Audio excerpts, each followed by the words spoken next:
Pada soal berikut, titik A aksen itu didapatkan dengan cara merotasikan titik A yang diputar 90 derajat berlawanan arah jarum jam dengan pusat rotasinya itu 0,0. Nah, jika kita berharap bahwa titik A aksen ini kembali ke titik A, maka kita harus melakukan hal yang sama ya, diputar 90 derajat dan dengan pusat rotasi yang 0,0 juga, tetapi berkebalikan. Kalau tadi kan ini berlawanan ya. Nah, maka ini harus dibalik prosesnya, yang tadinya berlawanan jadi searah ya. Nah, maka untuk yang pernyataan yang keempat ini betul ya, seperti itu. Kemudian perhatikan bahwa contoh misalkan kita memiliki suatu ini ya, misalkan ini adalah misalkan ini adalah titik C ya. Kalau misalkan kita lihat garis hubung antara titik pusat sama titik C ini ya, dia kan membentuk sudut negatif ya. Karena kan ini diputarnya ini dia membentuk sudut negatif dari sumbu X ya. Karena ini pada saat membentuk sudutnya, ini searah jarum jam, seperti itu. Misalkan sudut yang dibentuknya ini adalah alfa. Perhatikan bahwa suatu titik ya yang memiliki sudut negatif dari sumbu X positif ya, misalkan sudutnya adalah alfa ya. Ini karena dia diputarnya itu ya, itu searah jarum jam. Atau kita namakan ini searah gitu ya.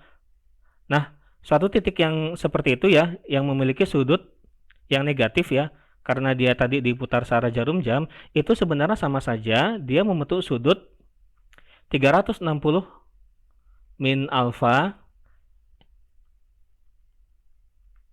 berlawanan arah jarum jam. Ya, jadi contohnya misalkan dia tadi memiliki rotasi atau sudut ini 90 derajat ya.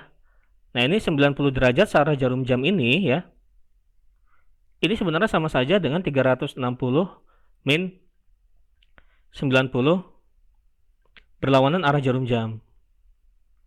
Nah, atau dengan kata lain berarti sebenarnya 90 derajat searah jarum jam itu sebenarnya sama saja dengan 270 derajat ya.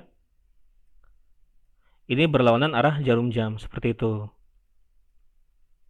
Nah, maka 90 derajat searah jarum jam itu sama saja dengan 270 derajat berlawanan arah jarum jam ya, dengan pusat rotasi yang sama. Maka untuk yang pernyataan yang ketiga ini juga betul.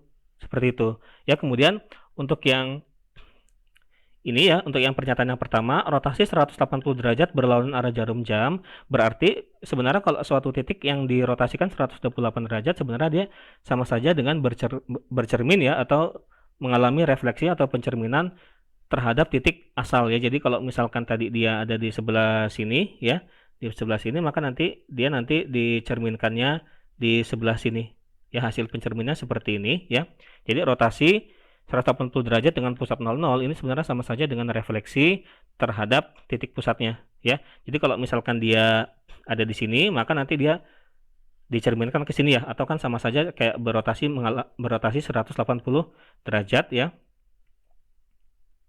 berlawanan arah jarum jam. Berarti ini salah ya. Kemudian rotasi 90 derajat berlawanan jarum jam ini berarti sebenarnya belum sampai ya, karena kan kalau tadi 180 derajat kan sampai sini ya, dirotasikannya tadi sampai di sebelah sini, maka nanti kalau misalkan dirotasikan 90 derajat ini nggak akan sampai sini ya, berarti belum nyampe di titik A nya ini ya, berarti ini juga salah ya. Kalau gitu pernyataan yang benar itu adalah yang 3 dan yang 4. Oke, inilah jawabannya. Sampai jumpa di pertanyaan berikutnya.